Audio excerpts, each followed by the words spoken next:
All right. Hello, Fortinos, brothers and sisters. Welcome back to Ministry Revealed. It is March 1st, 2025, and the hope is still alive. I think that's going to be today's title. It won't be quite as long today, quite a bit shorter, I'm expecting. But the hope is still alive, brothers and sisters. Though the times we had been watching for appear to have passed, I you know where I stand. I'm going to remain diligent because I believe we have understood this is the 70th year, of which there is nothing foreseeable next year or the year after. We have gone through it, and we've spoken about it numerous times, especially recently, being able to show that I don't understand how we can count to one more year and still be the 70th. So with that being said, we always know the Lord will continue to reveal, the Spirit will continue to guide us in everything that is Christ the Lord for those who are diligently seeking and searching Him, those who are watching and praying, loving and repentant, and that's what we're doing. And I came across something. Now, you're going to witness it with your own eyes. And this is why I'm titling this most likely, Hope is Alive, because we know what we've been looking for. We know why we're looking at it. We know what the connections are to it. And that it has to be as 70 years comes to an end. So this is what we're going to kind of build up and seek and push forward into here today, and kind of bring it all together to give us that strength, with not just oh, here's something else, but with a diligent look and a dig, and literally showing you what it looks like. You'll see what I mean when we get there. To prove, was this past month the month, or is it the month that is begun now? And you will understand why. Because you guys know I'm not just pushing this forward to say, oh, another date, oh, another date. That is not me. We have been revealed this time frame. We understand what the connection is. Now we're trying to discern where in this connection, where in this time all of this is. And that's what we're going to go into today. And as I get started, I want to share this with you guys because it was so cute. Please don't take this as a comparison to your spouses. I'm just saying this out of the love I have for my wife and how sweet she is. I know that that many here in the ministry, many in the ministry, are alone when it comes to the revelations, to seeing and understanding what the Spirit has revealed in relation to the is to come. The books that have been opening here over the last 7.5 years, truly revealing the mysteries of the is to come. And I know that many of you are alone in your homes when it comes to your spouses. And I feel for you, but I also know that if my wife was like so many here in the ministry, or a spouse was like mine was like other spouses in the ministry, and just had no interest, or maybe sometimes mocked, there is no way I could have been doing what I've been doing. There's no way. So the Lord's got it all planned out. And I say this because of, just again, how sweet my wife was. My wife was away this past week for work from Monday till Friday night. And while she was gone, we were looking to this connection that went to about the 28th yesterday. So I was looking maybe as we talked about before, that Thursday night into Friday that just passed. Just, I guess, 2 days to a day ago. And while we were on the phone earlier in the week when she was gone, I said, well, honey, it's okay that if it comes and the pre-trib happens, I said, then we'll meet each other with the Lord. And if I'm working, the Lord will arrange it all. I said, but there's nothing to fear. The next thing you'll know is you'll either be with the Lord, and the other option is, well, I guess you'll make it back home if it's not. And we were talking about what she wanted to eat, and she said, oh, can you order? She was getting home late, so I was going to order Vietnamese for her, and she told me what dish she wanted, and we were talking about this stuff, and she says, well, if it isn't the time, I said, at least you'll have your Vietnamese food. And I was kind of just joking about it. Oh, honey, that's okay. If you don't vanish to go be with the love of all of eternity and be there with the Lord forever, Well, at least you got Vietnamese food when you come home. And then she says this: I don't only have Vietnamese food, I have you too. It chokes me up even saying it now. You see, man, I've been blessed. So, with that, I thank my wife and I thank each of you. Whew, I didn't expect that to come. I thank you all. I thank the Lord. And we will continue to do this until He comes. Not that we're going to be pinpointing and trying to figure out the date every single video. That's not what we do. It's just we are in this season and time that everything has pointed to. And that's why I'm going to remain diligent in it until this time passes. But we'll also add things within Scripture and things within it and how it connects and what we're to understand. And we'll bring in new revelation depending how much time we have left. We'll get further in to the differences in the Gospels and other things as I've shared in the past. And we'll go deeper and deeper until that time comes, if it be as well. So with that, let's get started as we always do. For anybody that's new here in Ministry Revealed, I go to this virtually every time. And the reason I do is because you're going to hear things spoken about here in this ministry, if you're new, that you've never heard spoken of before. And those things are listed right here. It's the 14 years and the opening of the books. What you're gonna hear is that the Gospels, the Synoptic Gospels of Matthew, Mark, and Luke are speaking to different people. And what they reveal is the true revelation of the years of the end of days. And when you may not hear it so much in today's teaching, but you'll hear it in many others. And so what I always recommend people to do is go to this playlist right here.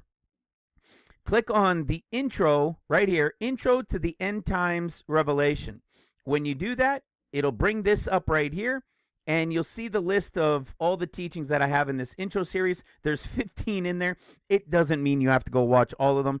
What we're talking about is the first 4 teachings right here. These first 4 will begin to give you the understanding of the revelation of everything that's been going on here for 7.5 years. The first one is this one right here. It's a 22-minute intro into what the next 3 are going to go into. It's going to lightly start to open up your understanding, to pose questions, excuse me, that anybody who has studied the Gospels will have had before. And that is differences within the Gospels. They're all over the place. And we've all been told that it was just perspective. You know, this one saw it this way, this one saw it this way, and this one saw it that way. And there is truth into how those things connect when Christ was there. But there is absolute truth in the revelation of them, that they all reveal prophecy in the end of days. You're going to see things like, if you go to Matthew's gospel, you're going to see when Jesus was going to the cross, they arrayed him in a scarlet robe. In Mark, he was arrayed in purple. And in Luke, he was arrayed in a gorgeous white robe. It's crazy. I always say, were they colorblind when they wrote this? No. There's prophecy hidden within all of these differences within the Gospels. And Matthew, Mark, Luke, in the end becomes Luke, Mark, Matthew. The first will be last, the last will be first. That's what's going on. And when you begin to understand these differences, all of Scripture opens up to you in the prophetic. And that's what this second one is. This second one is just a 30-minute intro, a 30-minute Bible study to begin to show you some of these differences and relate them to what they reveal prophetically. Like I just mentioned, in Jesus being arrayed before going to the cross. In Luke, it was a gorgeous robe, which means white, radiant, beautiful, like a bride. In Mark, it was purple, and in Matthew, it was scarlet. Well, purple and scarlet are the two colors of the woman riding the beast in Revelation. But Luke's gorgeous white robe, that's bride. That's a bridal robe. And when you start to see these differences, it will all begin to open up to you. And you will begin to not only understand why we have so many differences within the discourses, but you'll understand what they reveal in the timing of the end of days and who they're speaking to.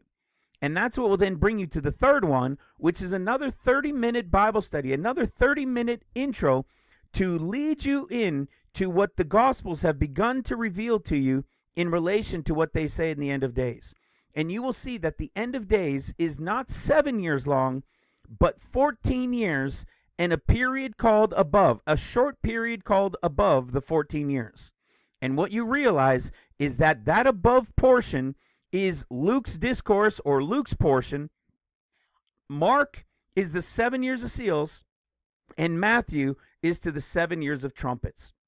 And this is where people start losing their minds. This is usually the point when people say, oh, he's crazy. It's not 14 years. It's 7. We've known this for 200-300 years already. No, you've only known part of the story.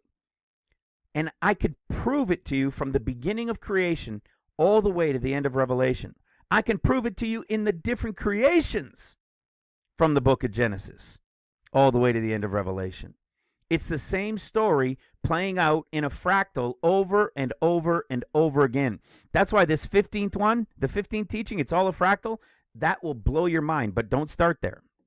What you're going to realize is this revelation of the 14 years, the true understanding of the end of days, was all misunderstood to being 7 because the fourth video that will reveal it all to you, which is 2 hours and just about 45 minutes, is called It's All Because of Matthew.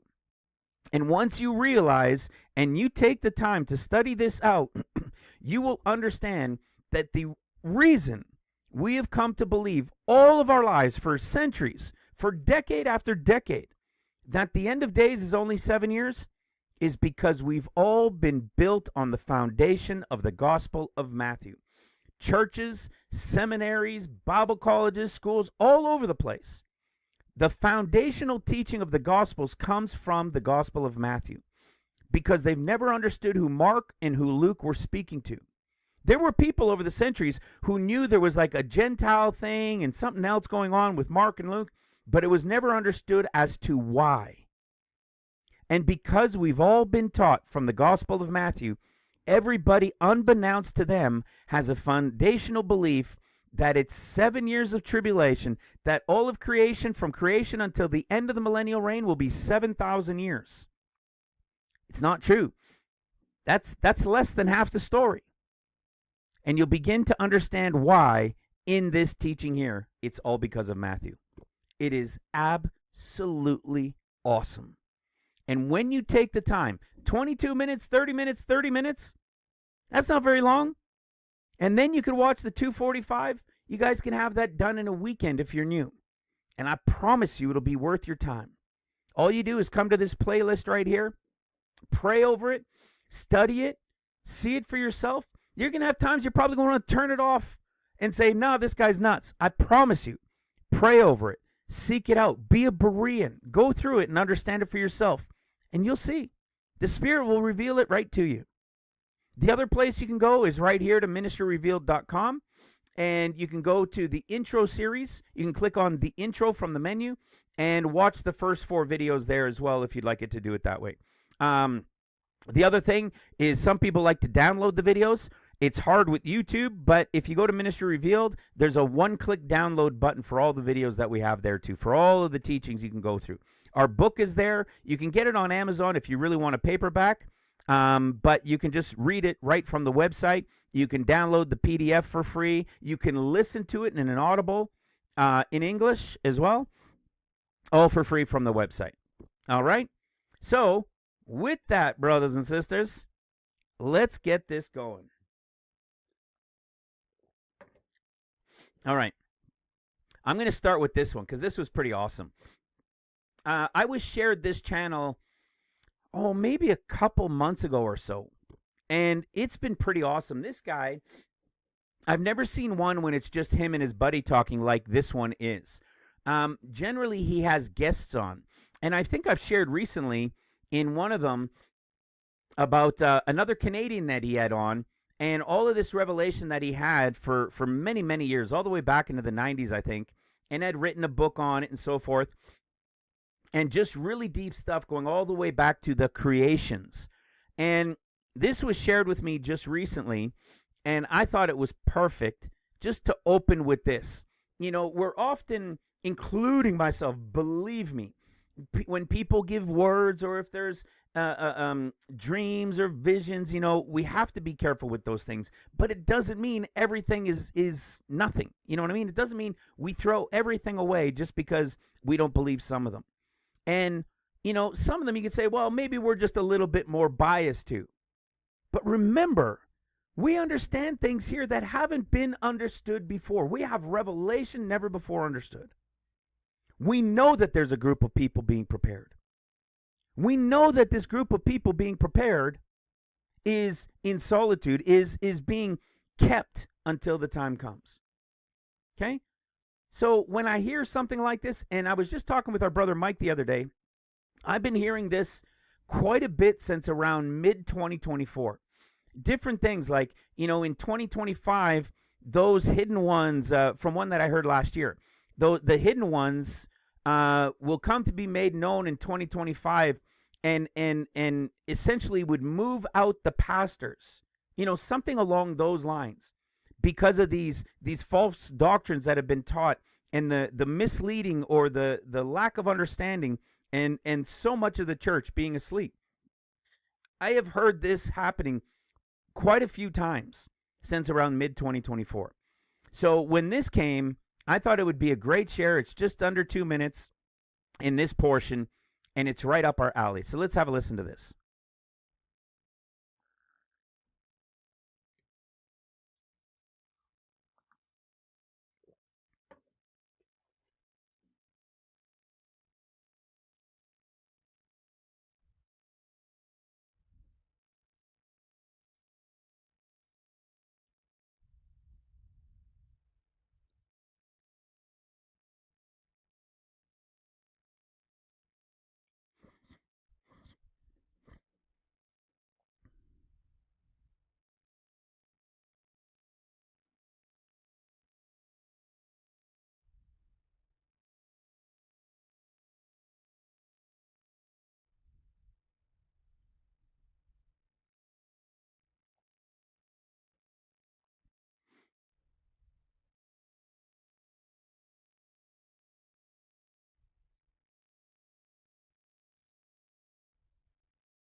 All right. There you go. How fitting was that, brothers and sisters? Another one. Another one. Right up the alley that we talk about. And how often do we talk about, Lord, when, please, even if it means, I remember talking with Mike about this, with Mark about this, with Olu about this, and a few others. Just let it be, Lord. Even if it means we got to stay and work, just let it be, so we can know that it's been true and we've understood these things and we're ready to serve. Right? We need to also appreciate, and I'm speaking to myself in this, we need to also appreciate this time of quietness and peace that we're in. Right? I keep complaining, I keep whining, even with my wife, like, I don't know if I can do this if it was another year out. And what I mean by do this is, I don't know if I can just keep doing it on YouTube and just staying locked away in my home as I have for 7.5 years. I don't know that I could keep doing it in this same format. It's been actually literally 7 years, pretty much exactly now, that I've been doing this full time. 7 years in my house, in my garage, doing these teachings. I am ready to get out. It's time to go out and start doing this, right? But until God, right? Until it's time, He's got His people that He's kept and that He's preparing. And when the time comes, we will be looking back probably numerous times at these quiet, peaceful times that we have like this and saying, oh, to have more of those days. All right. And I already knew that too. I knew that within myself. Once it gets going, it's going, guys, because it will be the time of the end. Okay. So let us also enjoy these times. It reminds me of this piece of scripture we know very well. One of the favorites, though I say that a lot in different scriptures. It's all the Lord, so why wouldn't it all be my favorite, right? From 1 Peter chapter 1, starting in verse 1, remember, Peter, an apostle of Jesus Christ to the strangers, that's the Gentiles, elect according to the foreknowledge of God the Father, through sanctification of the Spirit unto obedience, and the sprinkling of blood of Jesus Christ, grace unto you, and peace be multiplied. Verse 4, to an inheritance incorruptible and undefiled, and that fades not away, reserved for you in heaven, who are kept by the power of God through faith unto the revelation, ready to be revealed in the last time, wherein you rejoice greatly, though now for a season, excuse me, though now for a season, if need be, you are in heaviness through manifold temptations, that the trial of your faith, being much more precious than of gold that perisheth, though it be tried with fire, might be found unto praise and honor and glory at the appearing of Jesus Christ, whom having not seen you love, in whom though now you see him not, yet believing, you rejoice with joy unspeakable, full of glory, receiving the end of your faith, even the salvation of your souls. This is a group being kept. Is it everybody pre-trib? Yeah, it's everybody pre-trib. But it's also specifically to a group remaining who, when the Lord is revealed, when he comes for the 40 days of the Son of Man, this group right here, who was rejoicing before in their faith in him, their salvation will come to an end, because they will be in the presence of the Lord. For those pre-trib, because they will forever be in his presence. But for those remaining to serve him, it's those who are kept, reserved for the time of the end, that when he comes as the Son of Man to begin his 40 days, bam, it all begins. Right in line with what he was just saying. So, now with that, what kind of season and time are we in? What about understanding or looking to the sun, moon, and stars more? All right? I've said it before. My forte is not the sun, moon, and stars. But I understand things in Scripture, and when they talk about the sun, moon, and stars, I can go look for them. And sometimes, do we understand them? No, not fully. Until it comes. You see, even with all the blood moons and everything that happened, and everything that came and went, will it mean something eventually somehow? Maybe. But what about something like this?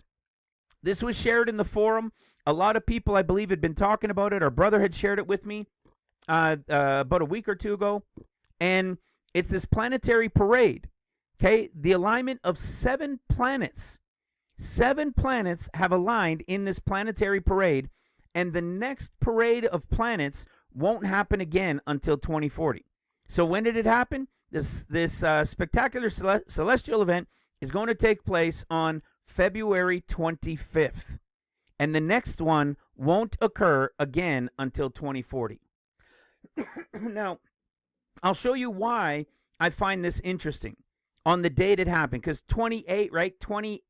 February 28th, to March 1st, right? This is something that just happened, and in different parts of the world is going through until I think March 3rd. But at first, I didn't think too much about it. But you'll remember, if we are looking at this season and time still, which we are, we remember Psalms 19. And Psalms 19 told us, which we know is connected to this pre-trib event and then the coming of the Son of Man in our chapters to years, we know that this connection is to this timing of the Son of Man coming after the wedding. And what does it say? The heavens declare the glory of God, and the firmament showeth his handiwork. Day unto day uttereth speech, night unto night showeth knowledge. There is no speech nor language where their voice is not heard. Their line, remember this planetary parade just went out, their line is gone out through all the earth, and their words to the end of the world. in them, excuse me, hath he set a tabernacle for the sun. What just went out? A line of planets. This language being spoken in the sun, moon, and stars that's out there, that most people have no understanding to really grasp what's being said. And I'm one of the worst at it. But there are certain things we know to look to, and this is one of them. Their line is gone out. Well, that's exactly what it is. This parade, this alignment of planets following each other all on that one side of the sun so that it's visible in the sky. Well, this all happened, excuse me, on February 28th, 2025. Okay? So it happened February 28th, you can say to Adar 1st, right? In this time right here. At the time of the beginning of a new month. Okay? Right at the time of a dark moon going in, like the new moon time. I thought that was pretty interesting. But when I first read it, I'd still kind of set it aside, which is why I didn't share on it in the last teaching. If I had, I might have connected it to right here, right? Which is what we were talking about in the last teaching, this period of time right here, as I was discussing with my wife as well. That Thursday to Friday that we were looking at the last couple days. Well, then what happened is, and even actually going back to Psalms 19, this point right here, their line is gone out. So it's going out before the Son of Man comes to begin his 40 days. So was this a marker right here? Is this something we could be looking at? Is this really something? Well, like I said, at first, I kind of put it aside because I'd only seen that one piece. I hadn't really paid attention to the fact that it said 2040 before there would be another alignment. And I thought, okay, well, 2040, here's the alignment on the 28th, and the next one we know won't come until 2040. And I thought, okay, the reason I first didn't put any thought into it is because I thought it was still going to be around February or March in 2040. And then I read about it. And I came to find out when in 2040. And this is what I came across. So NASA says that the planetary alignment isn't super rare, but because they don't happen every year, they're still notable to witness. The next planetary alignment won't happen until September 8th, 2040. September 8th, 2040? Soon as I saw that, I was like, yep, yep, that's got to be it. Of course, I went to look, and look at that. September 8th, 2040 is the Feast of Trumpets. September 8th, 2040 is the Feast of Trumpets. Now, to most of you, you might say, well, okay, what does 2040 have to do with anything? What does it matter that it's Feast of Trumpets? What does that have to do with anything? So far out in 2040. But you guys will know, if those of you who have been around for a bit, for me, it's pretty telling. It's extremely telling. It doesn't mean it has to be anything. I'm just saying, because you remember when this ministry officially began. When the revelation started was on September 8th of 2017 here in this ministry. I've talked about it many times. It's talked about in the book. It was on September 8th, 2017. I find that very interesting that this ends, or this won't happen again until September 2040 on September 8th. But there's more to it than that, right? Let me show you. When does the tribulation of the Jubilee end? Remember what the end of days really is, guys? The end of days that we always talk about, or that we mostly focus on, is the above and the 14 years. But then we also talk about the 15-year being the Jubilee. But there's also a big picture, right? We know that it was 7 times 7 years to get to the final Jubilee. But what else do we know? That there's the big picture, just like all of creation, which is 7, 7, 7, and then the 22nd year. Book of Revelation, 22 chapters. The Hebrew alphabet, 22 letters.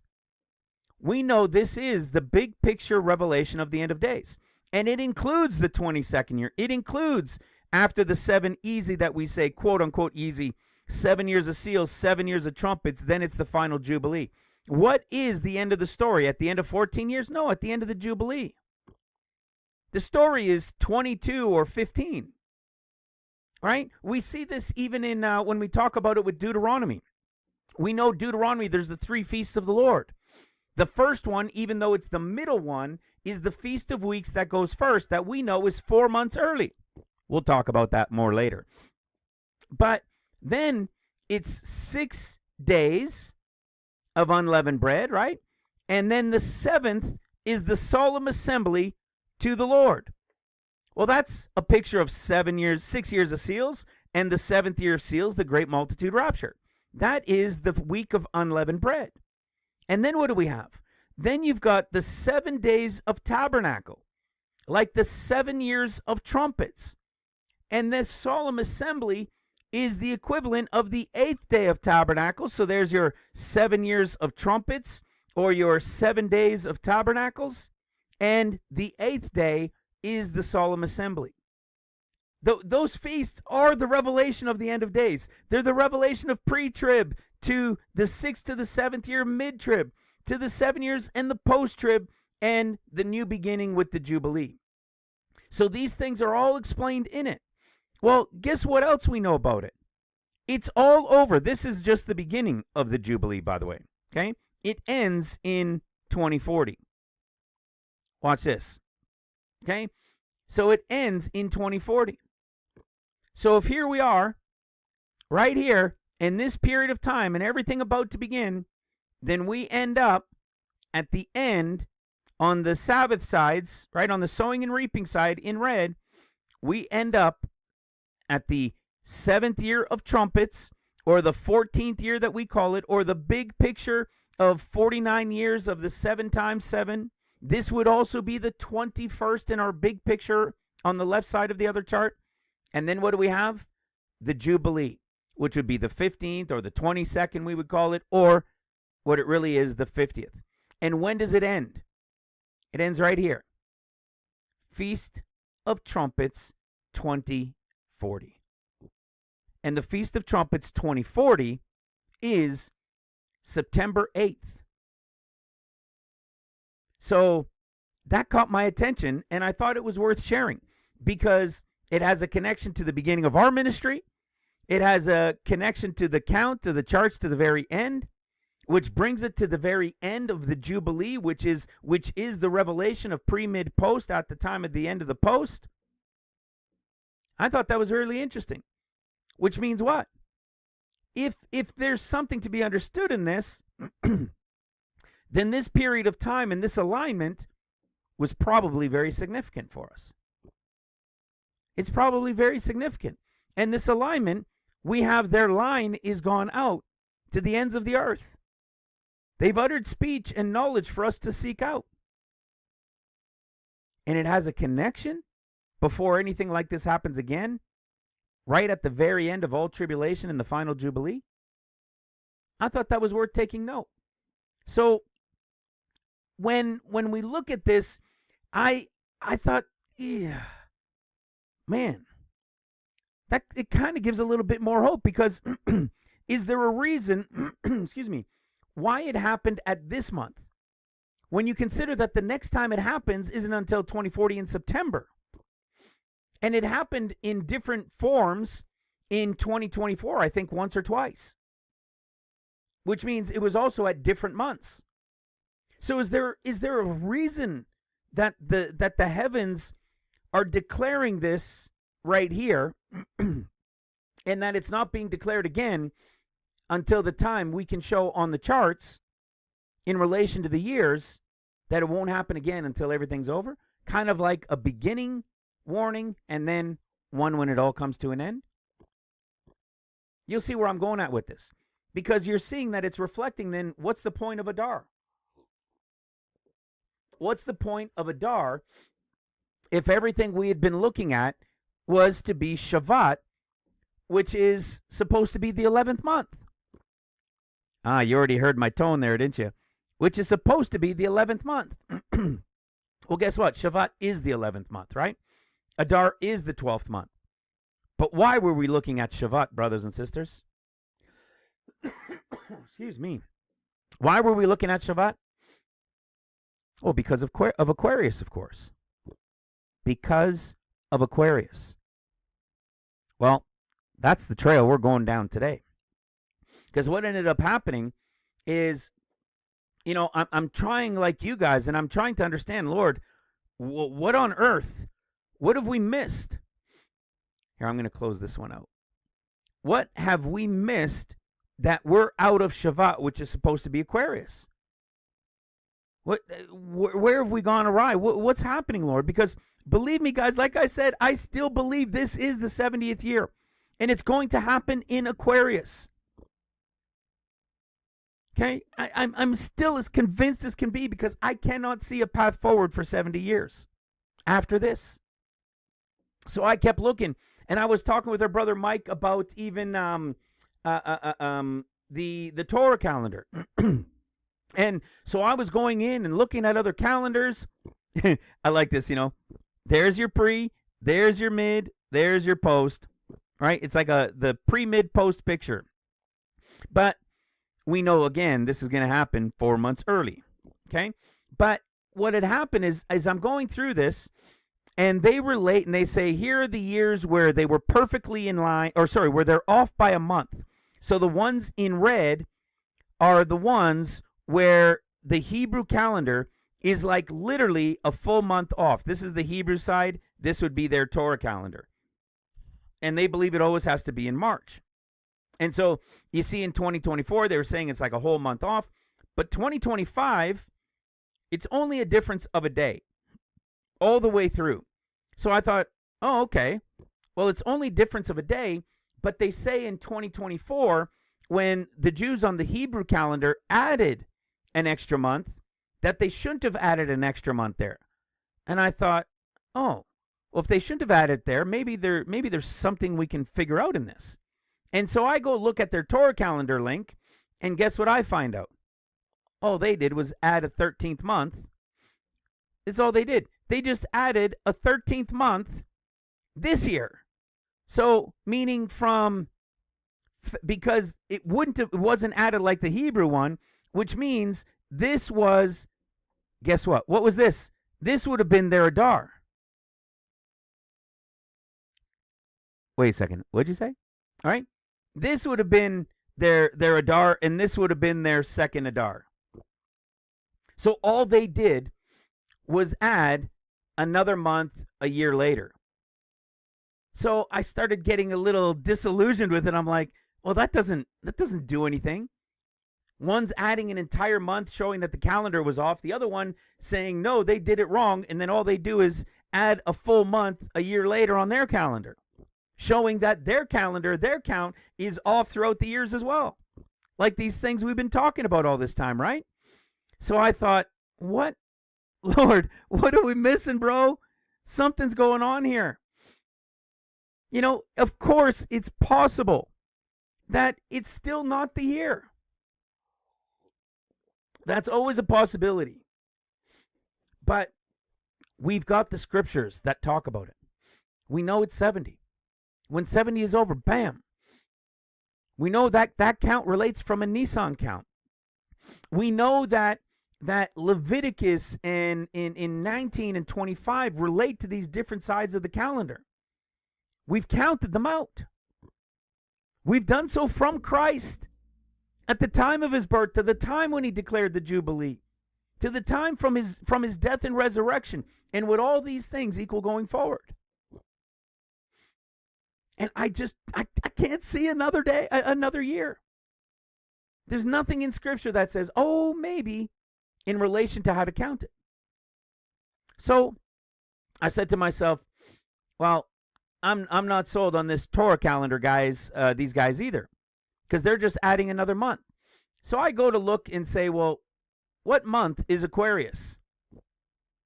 Check this out. I said, is Aquarius the 12th month? And it comes back saying, no, Aquarius is not the 12th constellation. It is considered the 11th constellation in the zodiac, coming before Pisces, which is the 12th constellation. Did you hear it? Did you see that? It comes before Pisces, and Pisces is the 12th constellation? Where is Pisces the 12th constellation? How is Pisces the 12th constellation? Pisces is the first month, isn't it? We've shown this in Stellarium and in places all over the place. Pisces is the beginning of the year now, is spring. Look at the way it says. It says Aries is month 1. Taurus is month 2. Gemini, Cancer, goes through all of them. Aquarius and Pisces. So we're being told that Aquarius is the 11th month. That's what we're being told, right?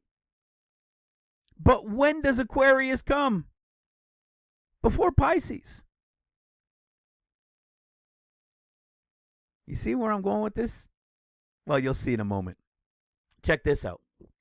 So, of course, I went into astronomy to look these things up more and to see all of this cycle. Like, just look at this, okay? It goes counterclockwise, okay? So there's Aquarius, Pisces, Aries, Taurus. You notice something? This is the time of the wheat harvest, right? So you got 1 month, 2 months, 3 months, 4 months.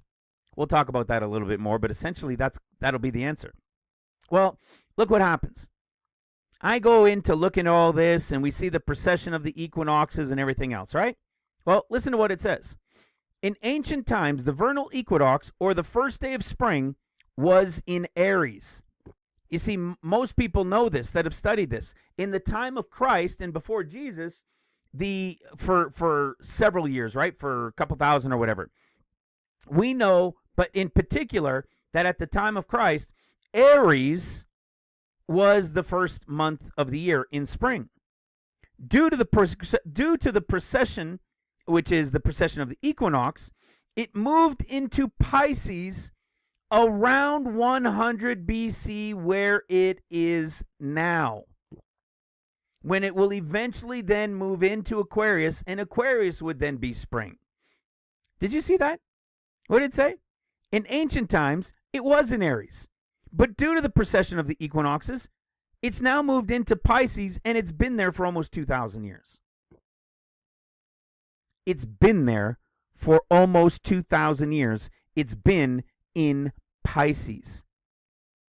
It's been in Pisces for almost 2,000 years. We know that this is the beginning of the year of Nisan. Yet the world tells us what? The world of astronomy and astrology, but all of them say Aries is still how we count it, because they haven't changed from when it was before the equinox, before the precession of the equinox. So they remain counting it from here the way they had done it in ancient times, and they didn't move just because of the precession of the equinox. So they still count it from here, which makes Aquarius the 11th month. But if that's the case, guess what? They should actually still be in Taurus. You guys know about this, right? We know that it used to always be Taurus. You see, to the Egyptians, the constellation Taurus was a sacred bull that was associated with the renewal of life in spring. When the spring equinox entered Taurus, the constellation would become covered by the sun in the western sky as spring began. The sacrifice led to the renewal of land. To the early Hebrews, Taurus was the first constellation in the zodiac, and consequently, it was represented as the first letter of their alphabet, Aleph. Aleph. It was represented as the first letter of their alphabet because it was the first constellation in the zodiac, because it was at this time of renewal in spring. So why do these guys still say the reason we do it is because back in ancient times it was Aries? Well, if you go back to further ancient times, it was Taurus. So why don't they just go from Taurus? That's where it was. But no, because when all of these things began and all of the way they did things and what they associated them with began when it was in Aries, they stick with Aries and they don't change just because of the precession of the equinox. But there is a precession of the equinox, is there not? There is a precession of the equinox. Just as it was in Taurus before, it's no longer in Aries anymore. Nisan and spring, the beginning of the year, is in Pisces. It's in Pisces. So let's have a look at this. 12 constellations. We'll use this picture right here. Like I said, we know they go counterclockwise. Here's Taurus, which we now know is the third month, right? That's the month of Sivan. Then you have Aries, Pisces, Aquarius. Wait, so what? Wait a second. What do we have? Before Pisces is Aquarius. Before Pisces is Aquarius, yet the world is telling us, and they still go by the calculation, that Aries is the real constellation to start spring. So do you know what they do with our calendar? Excuse me. You know what they do with our calendar? Is they would say that this is Aries. We know it's not Aries because it's when the sun moves in. It's when the sun moves into Aries. The sun doesn't move into Aries until Ayar. This is why it's always a month forward from where they have it. And so why have they twisted it like this to say, oh, well, this is really where Aries is? No, it isn't. This is really where Aries is. This is why everybody gets all twisted. And everybody knows it. Everybody knows it. Everybody knows that it's in Pisces. Yet they still declare it as Aries. So instead of declaring it when the sun comes into Aries, okay? So instead of declaring it when the sun comes into Aries, it goes this way. So instead of declaring it when the sun comes into Aries, they declare it from Pisces because the sun is here. So once this passes, you're seeing Aries come next. And that's the way they try to justify it. The reality, brothers and sisters, is the second month of Ayar is Aries. We've proven this. We've gone through it many times over the years. And it's literally already understood. And it's due to the precession of the equinoxes. But what does the world tell us? The world tells us that no, this is this is your Pisces right here. This is your Pisces, and this is your Aquarius. But what do we know? What do we know, brothers and sisters? We know Taurus is the third month. It's a fact. We know Aries is the second month. We know Pisces is the first month of Nisan. Then what's Aquarius? You see where I'm going with this? You see where I'm going with this? It becomes pretty clear, remember? If Pisces is Nisan, which it is, and we all know this is Pisces now. It was Aries in Jesus' time, but with the precession of the equinoxes, we know that this is Pisces in the beginning of the year. Excuse me. But the world tells us, nope, this is just Aries based on our different movement, and this is Pisces. We can prove for a fact it is not. Do you understand what I'm getting at? Can you see what it is I'm getting at?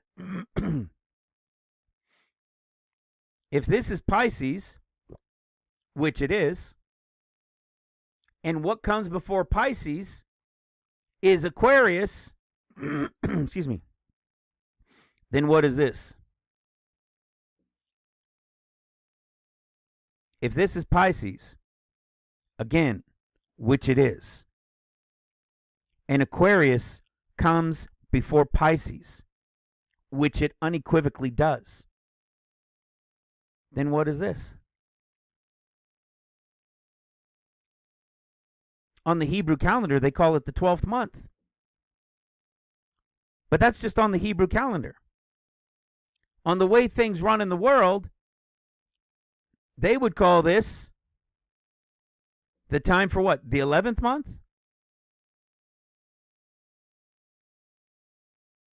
What are we looking for, guys? We're looking for Aquarius.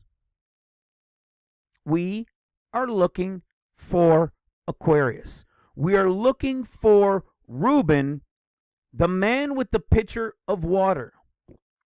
And Reuben, Aquarius, the timing of the man with the pitcher of water comes before Pisces, which is spring.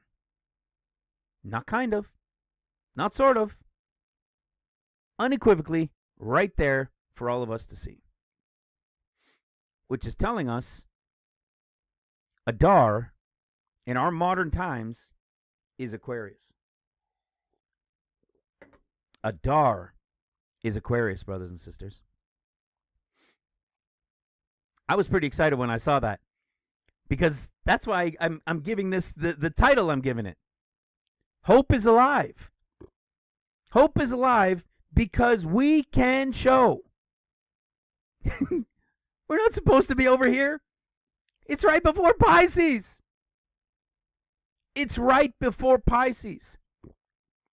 Which means if this is technically really what the world would call 11th month because it's Pisces, then what would we be looking for? Well, there's 1, 2, 3, 4, 5, 6, 7, 8, right? But remember, this is the dark day, right? This is new moon day. So you have 1, 2, 3, 4, 5, 6, 7, 8. What are we looking for? Well, what were we looking for back here? You guys know what we were looking for. We're looking for 9/11 from a 5/11 ninth of Av that is also 11/9. 9/11, 11/9. This is what we were looking for in February, right? Right here. What we believed was the 11th month, 9th day. But we believed it with a connection to it being the month of Aquarius. Well, I've just shown you that this was not Aquarius. This is Aquarius. And they call Aquarius the 11th month. Aquarius is called the 11th month because they call Pisces the 12th and they call Aries the 1st. Which means to the world, we're being told this is 11. So when we go to Aquarius, which is the one coming before Pisces, then our 9/11 that we were looking at here wasn't really the 9/11 or 11/9. It was actually 10. The real 9/11, according to the sun, moon, and stars, is right here. Right here. Because Aquarius, brothers and sisters, Aquarius is the answer we've been looking for. Aquarius is the tribes in the wilderness, the face of a man being Reuben, the man with the pitcher of water. Aquarius comes before Pisces. And the world says Aries comes first and Aquarius is the 11th. You see why I say we still have hope, brothers and sisters? It's right here. We're looking for Aquarius. That's Aquarius before Pisces. No questions asked. Not maybe, not kind of. 100% Aquarius before Pisces. This is really the beginning of the year. They say this is, which means this would be what the world calls 11, when really it's 12. But this is called 11. Well, if Aquarius comes before Pisces, and I know I'm repeating it, if Aquarius comes before Pisces, then Adar is Aquarius. Let me show you something. Watch this. This is Aquarius, okay? This was from yesterday, and this timing of dark moon, okay?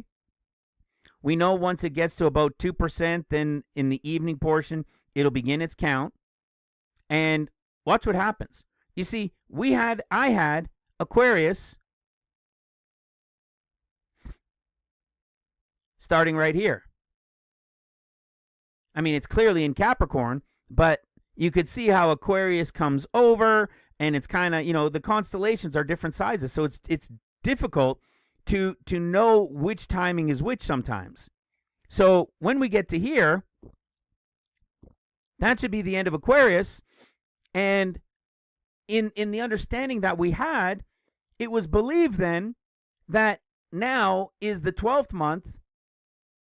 And so what happened is I went to look at this a few days ago, 2-3 days ago, and I thought to myself, well, wait a second. What is Adar? What is Adar, brothers and sisters? Hello? What's Adar? What constellation is Adar? If Shavat was supposed to be Aquarius, then what constellation is Adar of the 12 tribes? What constellation is Adar supposed to represent? And that's when I went to go look at the constellations, and I was like, what? There's no constellation between Aquarius and Pisces? If there's no constellation between Aquarius and Pisces, then how come Aquarius is over here? It should be here. And so what had happened is when I saw this new moon day being in Aquarius, whereas over here, it was way over here in Capricorn, I thought, oh, is it possible then that this is Aquarius? The start of the month of Aquarius? It turns out, as you guys just saw, it not kind of is. It absolutely is. This is the month of Aquarius because Aquarius comes before Pisces. Remember, if Aquarius, from what I was just showing you, watch this. If Aquarius really began here, okay, in January going in through February, and then we get to here, this is supposed to be what?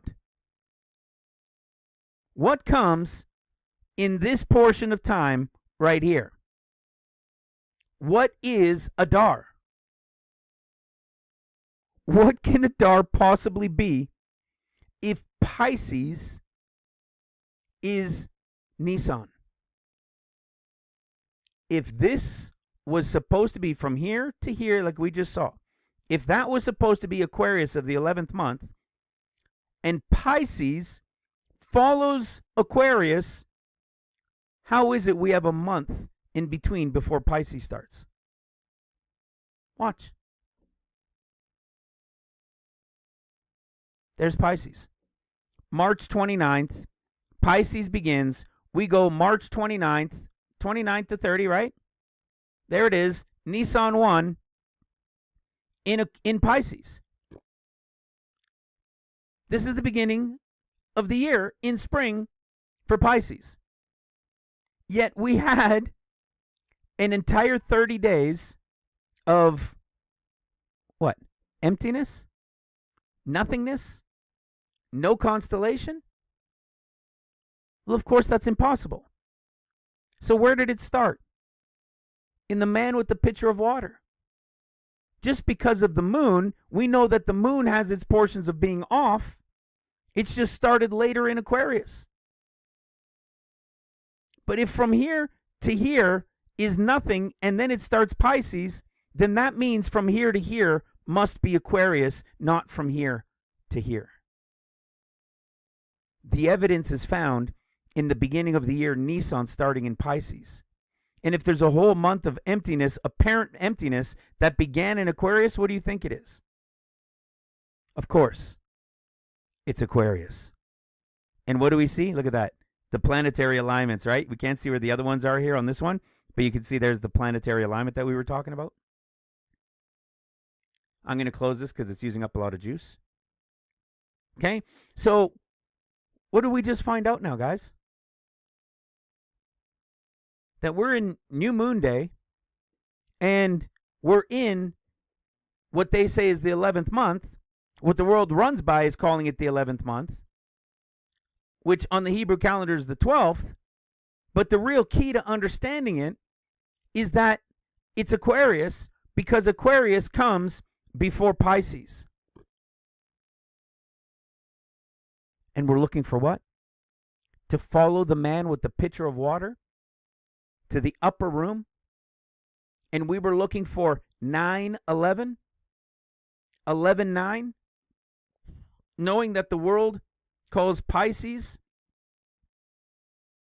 the 12th instead of the 1st, and calls Aquarius the 11th instead of the 12th. Can it be? Is there truly hope still alive, brothers and sisters? That March 9th is the real 11/9/9/11. It's either going to be from here, or we would give it what? To here, right? But remember our brother's audible? Remember my piece of paper that I had on the side of my bed for 5 years?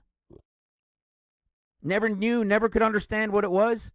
And it all made sense right here on 11/9/9/11.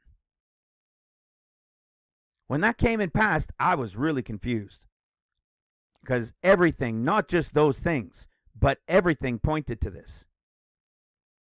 Unless, because the world has everything off by a month due to the constellations, and the constellations never change.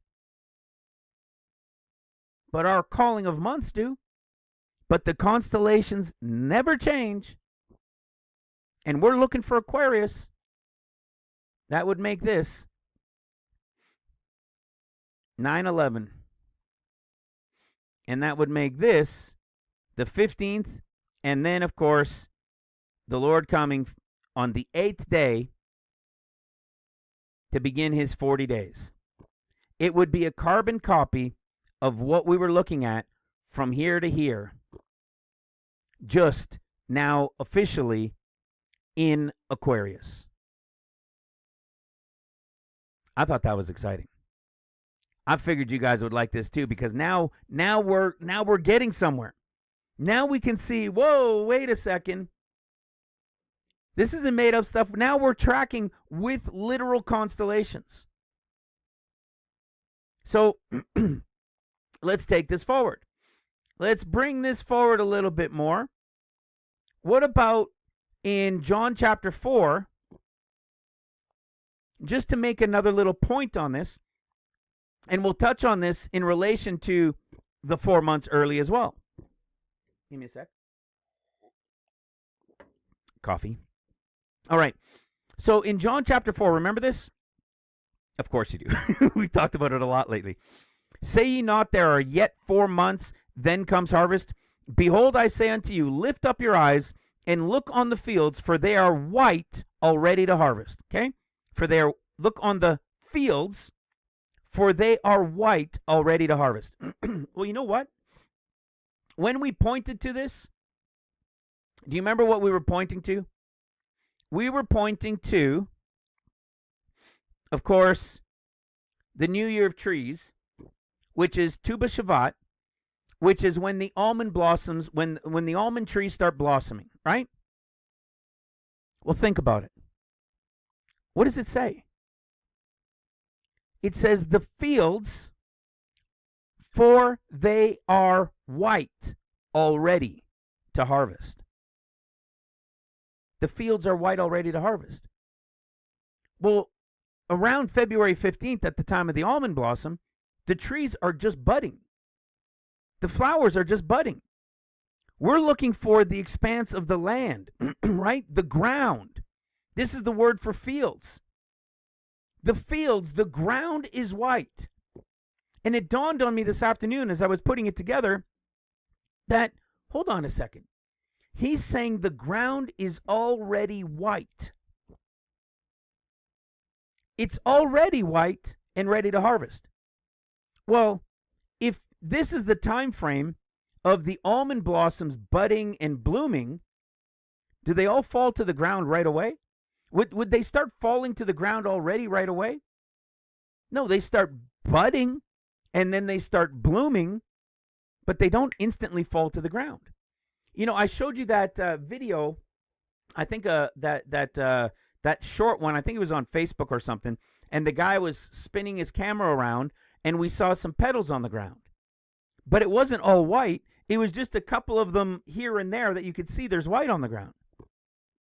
But Jesus said the fields are white, meaning not just a little couple patches here and there. So how much time should we give it?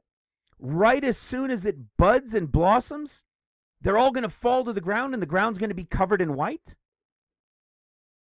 Or is it possible it takes maybe a week, couple weeks, 3 weeks as they really all start to blossom and fall to the ground? That kind of makes more sense to me. Never dawned on me before. This is when the trees are still all white. We're looking for when the ground is white and those blossoms have all fallen to the ground. So that's something interesting as well. But what about the other piece? What about 4 months then comes the harvest? Well, let's go look at the zodiacs, right? Let's go look at the constellations. When does the wheat harvest begin? In Taurus. So you got Taurus, that's one constellation, right? That's 1 month. Aries is 2 months. Pisces is 3 months. Aquarius is 4 months. How long did it say? You say 4 months. Okay, well, here's Taurus. Here's Aries. Here's Pisces. And here's Aquarius. 1, 2, 3, 4 months. You see how we're still in this? We are still in this, guys. And it's still crystal clear. Nothing has changed. Nothing has changed with the exception of understanding where Aquarius truly is. There is no constellation between Aquarius and Pisces. That I was so frustrated when I saw that. I was so frustrated when I saw that. If there's no constellation between here and here, then that means Aquarius on the Hebrew calendar must be Adar. Yet we're told it's the 11th. Now, let me show you something else. A lot of people say, well, no, there's a 13th constellation. A lot of them would say through Ophiuchus. But I want to make a point in this. Ophiuchus, even if he is occasionally kind of added in certain circles, where is he added? What do Jews do? They add it right here. They'll add a 13th month in here. Some would say, well, really, it would equal here, right? But they always add a 13th month at the end. We saw the Torah calendar. They were even adding a 13th month. Where do they add it? At the end. Why do they add it at the end? Well, because they're trying to catch up. But what I found was interesting is when looking at the constellations and seeing this Ophiuchus portion that is occasionally submitted, as you see, it's not one of the 12 constellations, but it has a connection to being like a 13th constellation in it, which is pretty interesting. It's separate from the 12, but it occasionally gets added in certain contexts. Well, when we go look at this, we see the same thing all throughout Scripture. What was Paul? Paul is known as the 13th apostle. He was recognized as an apostle, check this out, 3 years after meeting Peter and James, right? 3 years. And we know that the Jews add a 13th month about every third year, 2 to 3 years, right? And they add a 13th month. Well, where do they do it? They're always adding it at the end in here. Well, the Hebrew calendar was none here, but why do they always add it at the end? They just do it at the end to make that point of catching up. But if Ophiuchus is the constellation that's added in on occasion, kind of makes sense that it maybe should be added in the midst of the year and not at the end. But we see the same picture. It is 12. Jesus had 12 apostles.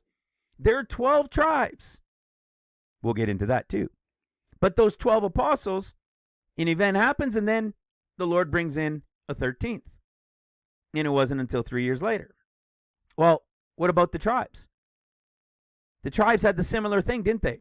According to the Bible, there are 12 tribes. While the tribe of Levi is often mentioned alongside the others, they are typically not counted as one of the 12 tribes because their role was primarily as the priestly class, set apart from the other tribes. Because then what happened? Well, then we know that, where is it? Then we know, oh, I thought I had it here, that what ended up happening is, of course, Judah, or sorry, it's because I'm reading at the same time here. I thought I had this piece pulled up. Let me see. No. So what do we know happened was, of course, Joseph. So there were 12 tribes.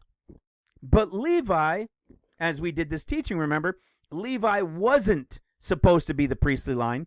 It was supposed to be the firstborn from among all the tribes that would be the Lord's. But because they all screwed up and Levi remained, Levi became the ones.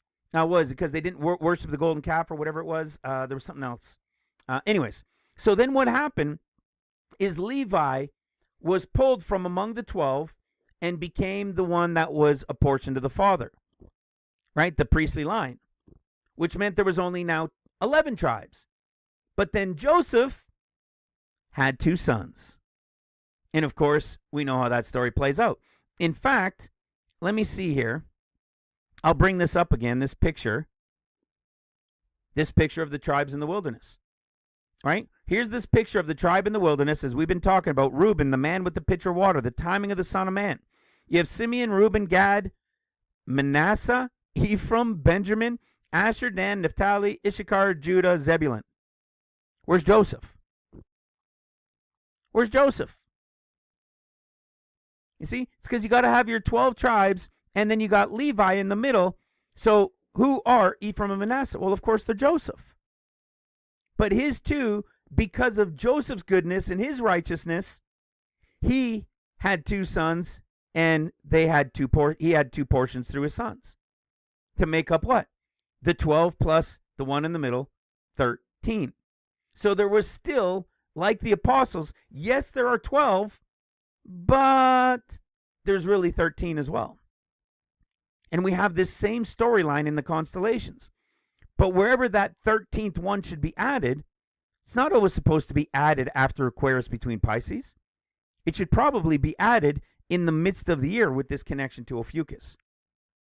But the point in saying that is that there are 12 with a 13th insertion sometimes. But it never changes that Aquarius comes before Pisces. Never changes that Aquarius comes before Pisces. And if Aquarius never changes from coming before Pisces, well then guess what? This is the end of what we're looking for right here. And this would be the connection to the beginning of our 50 days, to the 7-day wedding, and the return of the Lord as the white horse rider on the 8th day, from here to here, in true Aquarius. Now, let me make a note of this as well. Just like we did up here, where we went from here to here, but then showed the possibility of here to here. Okay? That 2-week window. I'm going to still say that 2-week window is open as well. Okay? That it could be within all of this. Though, just as I said before in February, I believe this to be the connection, just like we did in February, just like the connection to August. And why? Because of the audible and because of my paper, which is 9/11/11/9. True Aquarius, and then the coming of the Son of Man on the 16th day. Let me bring this up. You guys will remember this. Again, something we've showed on a number of times here in the Book of Jubilees, okay? Here in the, okay, this one right here, in the Book of Jubilees. I still believe that, and I've bounced on this a couple of times, but I only do it when the time passes to see that maybe there's more to this. Remember this. Of the new moon of the 3rd month came to the well of Oath. Okay, so again, we know that this well is connected to the story of Jacob with Leah and Rachel. We know it's connected in John chapter 4 in the story of the woman at the well, and then what happens. We know it's with Rebecca. It's always this connection that starts at the well, and it's the 3rd month at the well of Oath. And then we see on the 7th day of this month, okay, Jacob remembered the dream, and he waited as to whether he should go down to Joseph. He remained 7 days. I do believe still that these 7 days are the 7-day wedding, which means from that, we know New Moon Day isn't really the first one. So from that 7th to the 8th day, which would be the 9th of the month, is the beginning, that time of the pre-trib with the wedding. It'll last for 7 days. Okay, from that 8th to the 15th. And then what does it say? And he celebrated the harvest festival of first fruits with old grain. So all we're doing is applying the exact same thing that we've done in the other months. So this is Dark Moon Day. So you have your 1, 2, 3, 4, 5, 6, 7. Okay? The 7th month. And then he observes for 7 days. Okay? He waits for 7 days to see whether he should go down or not. I believe this is the wedding time. And then what does he do? Then he observes the harvest festival of first fruits with old grain. This is Leah. And sometimes that could sound like maybe this is where the pre-trib should be. And we should, instead of doing the count from here or from here, we should be doing the count from, in here. Because we're talking about Leah and the first fruits with old grain, right? That represents Leah, the older before the younger. But I believe what it's saying is that this is the connection to the pre-trib wedding group. And this right here is the remnant. The remnant serving the Lord workers, who then the Lord returns what? On the 16th day. What did it say? Then on the 16th day, the Lord appeared. This is the Lord coming then on the 16th day to begin his 40 days of the Son of Man. Which means, yes, the bride would go here, the pre-trib group, but the remnant are the ones connected with Leah, and they're the ones, yes, there's the portion that goes, but there's the portion that remains. Those who will serve the Lord, like Leah that followed him and served him honorably throughout her life. Okay? Like we see in let's go to it real quick. One of my favorite, there I go again. One of my favorites that's so clear, right? And it came to pass in Judges 15:1, within a while after, in the time of wheat harvest, that Samson visited his wife with a kid, and he said, I will go in unto my wife in the chamber, but her father would not suffer him to go in. And her father said, I verily thought that you had utterly hated her. So it's the time of wheat harvest. He's going to his wife, and his father-in-law says, I thought you hated her. Just like Leah wasn't liked, right? He wasn't the one that Jacob really wanted. It's not that the Lord hates the preacher of Gentile bride. It wasn't the one that he came for, right? And he says, I thought you utterly hated her. Therefore, I gave her to thy companion. I would say given her to the Holy Ghost, right? That first portion is spirit-filled. Is not her younger sister, like Rachel, fairer than she? Take her instead, right? So again, and what's it connected to? Wheat harvest. The time of wheat harvest. All of these things is this connection to the wheat harvest. But we know 4 months early. That's what we're looking for. It's with this understanding that in relation to being at the well of oath and the third month and the Feast of Weeks, that we know this is going to happen 4 months earlier. And this connection is still all going to play out the same because the Lord said it would take place 4 months earlier. But this old fruit, this old grain would be the remnant group remaining, which is why it's third month, 15th day that we're reading there. That the remnant are that first fruits that are going to remain to serve the Lord, just as Christ was the first fruits with the barley. And then what does it say? Then on the 16th, the Lord appeared. Well, that would be the beginning of his 40 days. You know, if anybody would have told me this without going to look into where Aquarius was and how this all got twisted to us in Aquarius, I would have just thought somebody was, I would have dismissed them. I would have just, whatever. Yeah, okay, sure. I know what I'm looking for and it's past. But this is what happens when you seek and you're diligent. And again, I'm not saying this is it, but I'm showing you what the evidence shows. Adar is Aquarius. And we are looking for Aquarius. So I'm going to remain in hope till the end of March. After that, well, maybe it is another year. But maybe then we could look into Sivan where Taurus is. But I'm not even speaking that language right now because I believe the 70th year. I believe Aquarius. And we can now prove Aquarius is Adar. You know what some people are saying? Purim. It's got to be Purim. And for years and still to this day, I would say it ain't going to be Purim, guys. Because Purim has zero to do with the Gentiles. It has nothing to do with the Gentiles. Now, does it look like it's going to happen around this time of Purim? Well, yes, but actually not, right? It would be earlier. It would be earlier than Purim. But there is a connection to, then the remnant workers, right? Those that have been kept secret, and then the Lord coming. I mean, all this connection is Purim. Should it all be really Purim? I don't think so.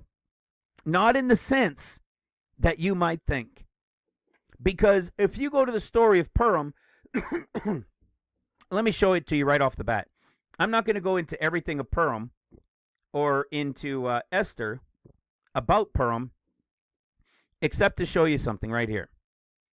In the 3rd year of his reign, he made a feast unto all his princes and his servants and the power of Persia and Media. See, it's this thing, this connection in the 3rd year. He makes a he makes a feast and to both great and small for 7 days. It sounds like a copycat of Christ, but there's this connection to being in the 3rd year. Okay? There is no connection to the pre-trib, to the bride. Though you could say, if you want, when we look at Shushan Palace and you see what it means the white and lilies, right? So it's appealing in that sense, right? From whiteness, the trumpet lily, right? And the look of it and all being white and joy and bright and gladness. So, and we see a banquet for the small and great for 7 days in the court of his garden. And this is all right away in chapter 1. I mean, it sounds pretty good. Maybe it is a typology of it, but I don't think it's what reveals the answer to saying, hey, we're looking for Purim, because Purim never happened until the end where the connection came in. The Jews, through Esther, never got this victory and so forth at the beginning. It came in the end. And that was that time connected to Purim. Okay? We are not connected. The pre-trib is not a Jewish bride. It's the Gentile bride. And a lot of people like to connect to this when the time comes because they always read from Matthew. Right? They're always looking from this Jewish perspective. We are not Esther. The pre-trib bride are the Ruths. But the Ruths are observed 4 months early. And it's supposed to be in Aquarius. So then why does this timing and this timing to the coming of the Son of Man and being this connection to the end of the week with Purim, why is Purim there? Why is it equaling Purim? If, again, we'll always quantify if this is really the time. Well, let's go have a look at some things. Let's go look at Luke chapter 21, the pre-trib verses. In Luke 21:34, it says, "Take heed to yourselves, lest at any time your hearts be overcharged with suffering and drunkenness, and cares of this life, so that day come upon you unawares. For as a snare shall it come upon all them that dwell on the face of the whole earth. Watch ye therefore, and pray always, that you may be accounted worthy to escape all these things that shall come to pass, and to stand before the Son of Man. And in the daytime he was teaching in the temple, and at night he went out and abode in the mount that is called Olives, the Mount of Olives. And all the people came early in the morning for to hear him."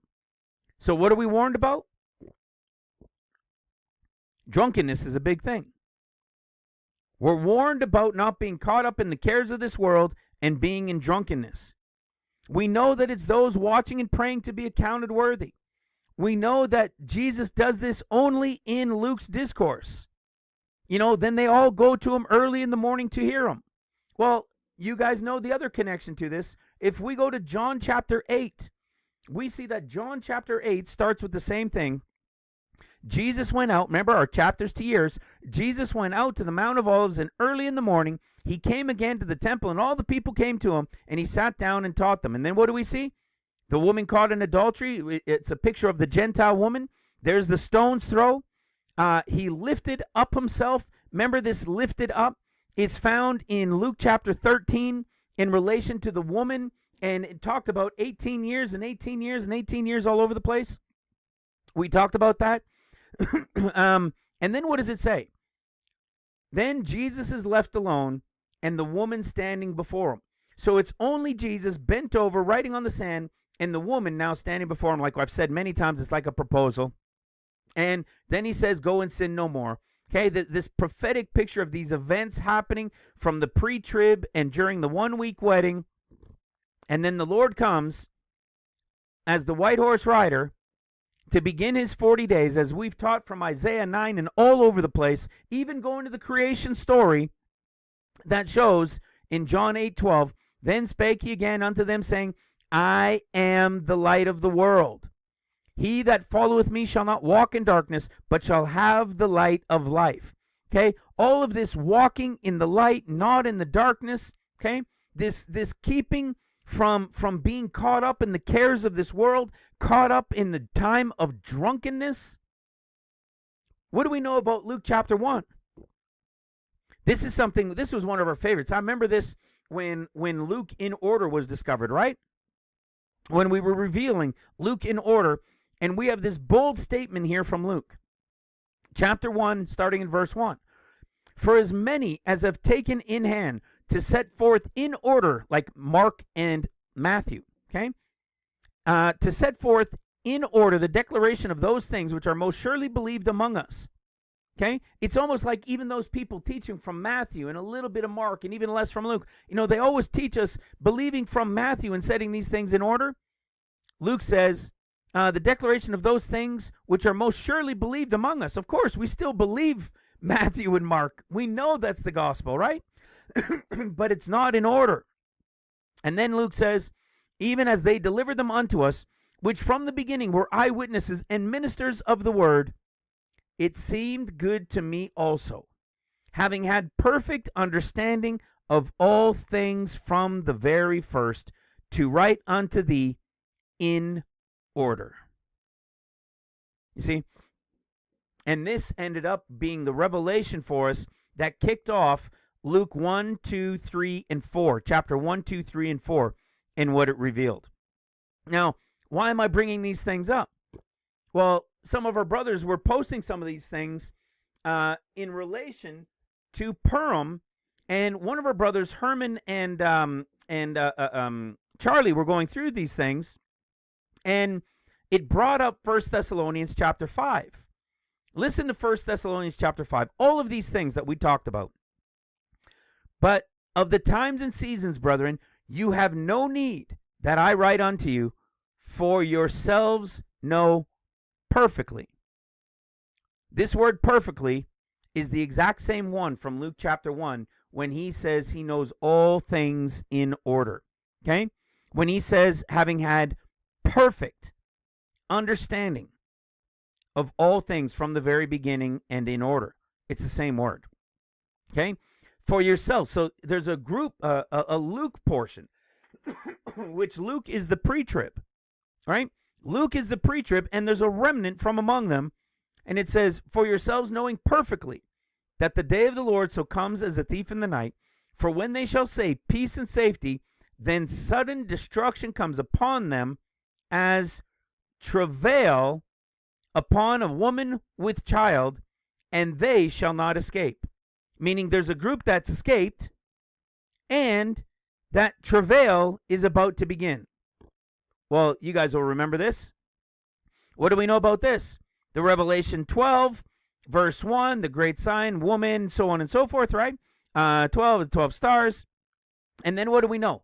We know that the pre-trib happens from right here to right here. Okay? This is where the pre-trib is connected. And it says, and she being with child cried travailing. What is this word for travailing, guys? What's the revelation of it? It's the beginning of the 40 days of the Son of Man. It's the beginning of the 40 days of the Son of Man. So this travailing starts. The Son of Man shows up. Nobody else is going to be able to escape at this point. All those who are caught off with what? They're going to be caught off guard with their drunkenness and cares of this world. And look at what he says, proving this time of the Son of Man coming in his 40 days. But you, brethren, are not in darkness, that you should be that day should overtake you as a thief. You are children of the light, children of the day. We are not the children of night nor of darkness. There's that same conversation again. At this time of his 40 days beginning, at the time when this group will not be able to escape, and those having had perfect understanding, who are part of his light, not of the darkness. And what does it say? Therefore, let us not sleep as others do, but let us watch and be sober. This is the same conversation that was going on in Luke 21. Don't be caught up in the drunkenness and the cares of this life, but watch and pray. Right? For they that sleep, sleep in the night, and they that are drunken in the night. How much context do we need for being drunken? Stay sober, don't drink, don't be caught off guard. Don't be caught off guard with your drunkenness and be sleeping when that day comes. Like, how often is this showing up? It's all over the place in the context of what we know. Not to be caught off guard with the drunkenness and cares of this life. Well, why am I bringing this up, you might ask, right? Well, as I bring it to an end right now, you'll understand. Because I'm tying this into this season that we are looking at right here, which curtails right into the timing of Purim, which is directly being described. I say directly, which is you're going to see symbolically being described at the timing of what? When destruction's coming, when it's the time of travail, which is the start of the 40 days of the Son of Man, which is when he's coming to those of light, that he'll shine his light in the darkness, which is that remnant group who will be his light to go out during the time of seals when his 40 days are over, who weren't caught up in the things of drunkenness and being drunken in the night, but to be sober and watching. What is this connection? Why is it so prolific everywhere? Not to be caught off guard in drunkenness, but to be watching. Connected to this timing of the 40 days, the escape had happened, and now the coming of the Son of Man, the travail is beginning, which is the beginning of the 40 days of the Son of Man. For those of you who don't know, let me go to it very quickly. Isaiah 66. This is where the ministry began, right? This is the first thing that it began with 7.5 years ago. Isaiah 66:7. Before she travailed, she brought forth. This right here, brothers and sisters, this is the pre-trib bride of Christ, and its connection to Revelation chapter 12. Where is she travailing? Right here. Cried travailing in birth. So before she travailed, which means somewhere here, before the travailing, she brought forth. That is the pre-trib. And then it says, before her pain came, she was delivered of a man-child. So we know, like Paul, the picture in 1 Corinthians 15, when he says, and one born out of due time, that's this one right here. Before the pain, before the travail, notice the words, before travail. That's your pre-trib that we just showed. And then what does it say? Before her pain. What comes before pain? Travail. So before the pain, but now during the travail, is the Son of Man. Okay? This, now when she's travailing in birth, this right here, we've proven it scripturally, this right here is the 40 days picture of the Son of Man during the travailing. And then it says, comma, and. In addition to this, and pained to be delivered. This pained is the first 2.5 years of seals of the craziness of World War III. And then you've got mid-seals and the beast coming and so forth. Okay? So what are we seeing? All of this connection to the timing of the Son of Man coming after the pre-trib, a group that has escaped, with a group remaining who knows perfectly that the day of the Lord so comes as the thief in the night, who will be his children of light, who will shine their light in the darkness for him as the little lambs, as the little rocks, as the little lights, to remain sober, not being drunken and caught off guard like the world will be. What is this connection? Why would this be connected to this? We could easily say, oh, well, it happens all the time. People are just always caught off guard. They'll always be caught off guard because they're not ready and they're just drinking and caught up in the things of this world. Yeah, that's true in a sense, but this is a specific time. This is a specific time connected to the coming of the Son of Man that starts his 40 days. When he comes to shine his light in the darkness. And there's a group of people being drunken who will be caught off guard. And this is what was shared by our brothers in the forum. Ready for this? Have a listen.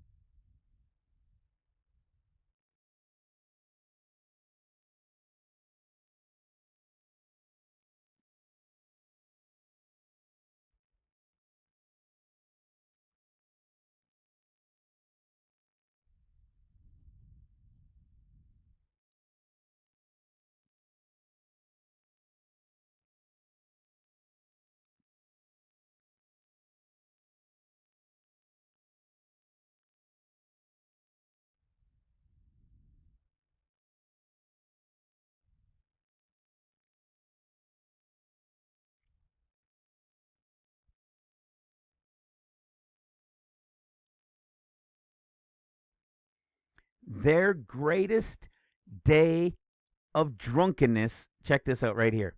Purim, the drunkest Jewish party on earth.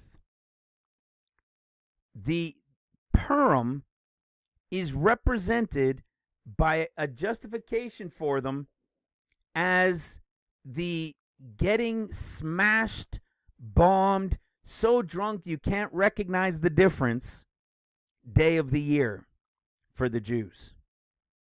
And that day, brothers and sisters, is connected to those being watchful at the return of the coming of the Son of Man while they are caught off guard in drunkenness.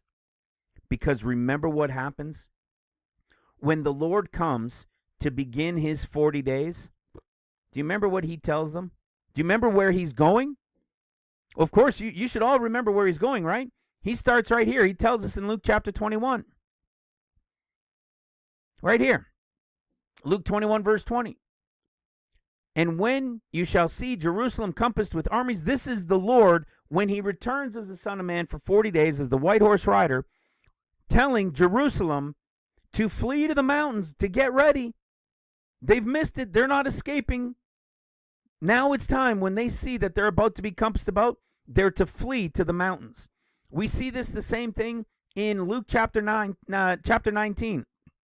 Remember this story right here, right? The triumphal entry is a prophetic picture of after the pre-trib, the coming of the Son of Man for 40 days, just like Luke 21.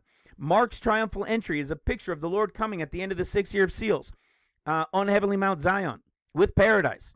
And in Matthew's, it's a picture of him returning feet down on the Mount of Olives. We've broken all these down. There's teachings on it. And when we follow the storyline, look at what we see. The stones would immediately cry out. Well, who are these stones? It's the remnant workers. It's these stones that would cry out. We are the remnant group, the Leahs who remain, are those who would cry out, who are watching and praying, who are in his light, who will become his little lights. And what does he do now? He starts in Jerusalem. We don't know where he's going during the 40 days. We don't know everywhere he's going, if it's just in and around Jerusalem and Israel. But we know he begins in Jerusalem. And here's what it says. Luke 19:41, starting in 41. This is found only in Luke, and it's directly connected to his coming, prophetic picture of his coming for the 40 days after the wedding. And when he was come near, he beheld the city and wept over it, saying, if thou hadst known, even thou, at least in this thy day, the things which belong unto thy peace, but now they are hid from thine eyes. Okay? Yes, there was a picture of this back then, but the prophetic picture is even more clear because the Jews are going to be removed from the land. And the focus is going to be on the house of Israel and the Gentiles who are grafted in, because it's going to be the time of seals. At the end of seals is the end of the Gentile age. And then it says, for the days shall come upon thee that thine enemies shall cast a trench about thee and compass thee round and keep thee in on every side, and they shall lay thee even with the ground, and thy children with thee, and they shall not leave in thee one stone upon another, because thou knewest not the time of thy visitation. This is the picture. This is the timing. And in all of this timing that we're reading, we're being told it's about being sober and not drunken, not caught off guard with this drunkenness in the night. And it turns out that our brothers went and did some digging and saw that Purim is the greatest day of the year of drunkenness, to the point of not being able to remember essentially up from down in Israel. Brothers and sisters, like I said, I'm hopeful. There are some wild connections in all of this. This line having gone out, when this line will come again to this incredible revelation of something straightforward that we just didn't see. That Aquarius is before Pisces. And the reason we're told it's the 11th is because the story of the world begins at here. Yet now it's here. 11/9 is Aquarius. And Aquarius on the Hebrew calendar is Adar. It is Adar, brothers and sisters. And that is why this message is hope is still alive. There's a people, brothers and sisters, being prepared. And many of us here are a part of it. Yet regardless how long that time will be, though I do not believe it will be long, I truly do not believe it will be long, I am hopeful that this is the season and time, and we will continue to diligently seek and search him until his time of his modern day Enochs begin. So with that, brothers and sisters, I love you. I thank you. I appreciate you. I didn't mention this earlier, but I made a post in the forum yesterday or the day before for our brother in Uganda. He's having some major health issues right now. He's got to get blood transfusion or get pints of blood. He's going through so many things right now. He has to travel from Kampala all the way to Nairobi to get medical attention. And this is our lead guy, our brother in Christ, who's reaching so many over there with his team in Uganda. And people have really, really stepped forward just with the share I did in the Ministry Revealed forum. So I appreciate if anybody else who's not a part of the forum and would like to support to help our brother get the needs met so that he can travel and have his lodging and have his family taken care of while he's gone and the ministry still running, you can mail us right here to Ministry Revealed, Alan Dubray actually, to our email address, to our mail address right there, or you can come to PayPal right here. If you would like to join us in the forum, you can go to ministryrevealed.com. It's free to join us in the forum. There's never any fee for anything, and it'll take you about 10 seconds. Just go to forum from the menu, and when you click on it, it takes you, like I said, 10, 15 seconds to sign up. And there's about 1,300 people from all over the world, like-minded brothers and sisters, watching and praying, diligently seeking and searching, sharing their finds, all sorts of things going on in there. So if you'd like to join us, you can come join us there as well. So with that, brothers and sisters, I love you. God bless you. God bless your families. Always, we're praying for you every night. And I look forward to meeting you face to face in his presence, either prayerfully in the lowest room of the third heaven or girded about, ready to serve him upon his return. I love you. Talk to you soon. Bye for now.